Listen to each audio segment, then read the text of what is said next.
तर मंडळी आपण आलोय मार्गेतामानामध्ये आणि कलमुंडे गावामध्ये आलेला आहे आणि आज भव्य दिव्य आपल्याला बैलगाडा शर्यत आपल्याला पाहायला भेटते। तर मित्रांनो, काही दिवसापासून खूप दिवस बैलगाडा शर्यत कोकणामध्ये झाल्या नव्हत्या आणि त्या आज आपल्याला मार्गेतामानामध्ये पाहायला भेटतात। तर आपल्या इकडे घाटावरती बकासूर पाहायला भेटतो। तर मित्रांनो, कोकणातील पण एक बकासूर सारखा सेम बैल आपल्याला पाहायला भेटतोय। तर हे दादा मालक आहेत, तर ते आपले नाव सांगणार आहेत आणि कुठचे आहेत आणि बकासूरची काय काळजी घेतात ते पण आपल्याला सांगणार आहेत। तर पाहू पुढे। तर दादा, कुठलं गाव? माझं गाव निर्वाळ, माझं नाव सौरभ संजय वाघे, निर्वाळ मुक्कामपोस्ट निर्वाळ वाघे होते चिपळूणमध्ये। हा चिपळूण।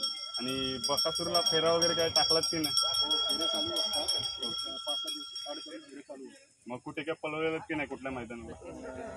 7-8 डे झाले, त्याचं 7 पैकी 5 मैदानात खूप गटपास आहे। ओके, तर मंडळी कोकणातील हा बकासूर आपल्याला पाहायला भेटतोय निर्वालमध्ये ना, निर्वालमध्ये। तर हा बकासूर आपल्या इथे गट पास झालेला आणि आपल्याला काही व्हिडिओ पण पाहायला भेटलेले याचे।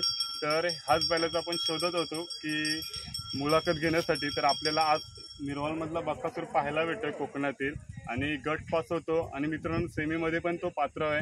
आणि तर असंच हे आपले ब्लॉग पाहायला भेटतात। तर ग्रुप कोणता तुमचा?